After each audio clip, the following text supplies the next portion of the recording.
about justice is everyone's business. And it also actually resonates a lot with what you were saying, that when you talk about justice, justice also has many meanings and many contexts. So this liberal egalitarian thinking about quote unquote global justice also, falls into this very trap of reproducing the colonial epistemology. So in doing this, what it fails to recognize, as you rightly pointed out, or rather what they implicitly suppress, is the perspectives of these various indigenous epistemologies, which may not necessarily adopt these assumptions. So what we say in class also, the metropolitan is what is called the typical, or that becomes the pseudo universal, and then that's used to generate a general conception of justice. So what you were saying about solidarity for the so-called human rights abuses. So what I find interesting is, see, my research area is political economy of Africa, and my field is Zimbabwe, and I've been looking into this whole idea of Africa for Africans. So what I feel is, yes, there's the miscalculation, there's the misjudging of world women's multiple and complex oppressions in their various national contexts, and as rightly pointed out by you, which are compounded not just by race and class, but also by imperialism and colonialism. But there's also this issue of even concepts like justice or democracy, or for that matter, what we call observance of human rights, being seen from this very epistemologically privileged Western subject position.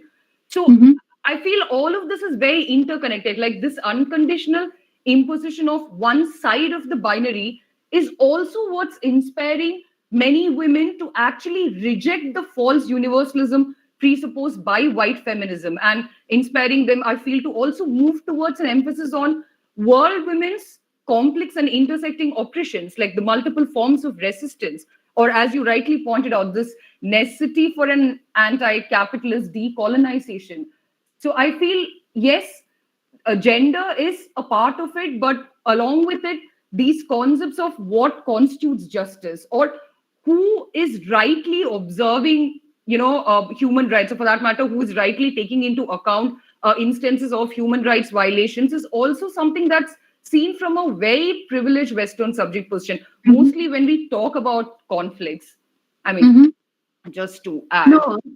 Yeah, I completely agree. I feel like, see, that's the thing. And in the simplest terms, it can be said that we are trained in this Eurocentric academic canon, and then we have to get trained in it. Then we also have to pass through the hoops.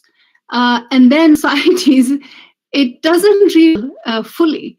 And that's where I think in the last 5-6 years, this resurgence of decolonial feminist praxis, it's something that's becoming very helpful. And to be very honest, when I came to the US, and I think it's my duty to say this, I feel like it's I'm an anthropologist, and positionality is a huge thing. Being self-reflexive as much as we can. I know as human beings we can never be too self-reflexive. But when I came to the United States, I did not know that. I knew that there were First Nations here.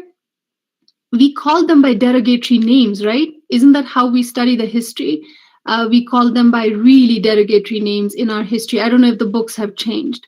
But when I was in school, there were really some derogatory names that were, and also I thought that this continent was discovered by Columbus, and before that it did not exist almost.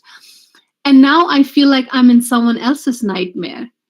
And to talk about gender and justice here while you're sitting on an active site of genocide, and to think that US is a democracy, and then it kind of like it dawns on me that it's really not a democracy. It's a settler democracy. It's democracy for the white majority, but it's not a democracy when you look at it from the vantage of First Nations, because those people in the reservations at this moment, they're actually looking at the United States just like Palestinians are looking at the Israeli settler state.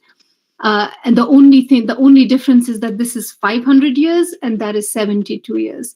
And now you see the same thing unfolding in Kashmir. Not that it's been just these since 2019, it's been since 72 years, but in different iterations, because their democracy was used as a politics, electoral democracy was used as a politics. And then it was said that, people are part of this and they'll integrate at some time, which didn't happen.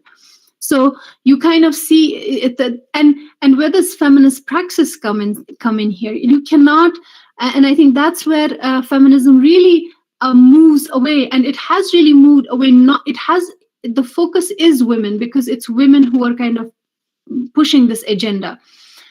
They're also keeping in mind that they have ways to go. They still have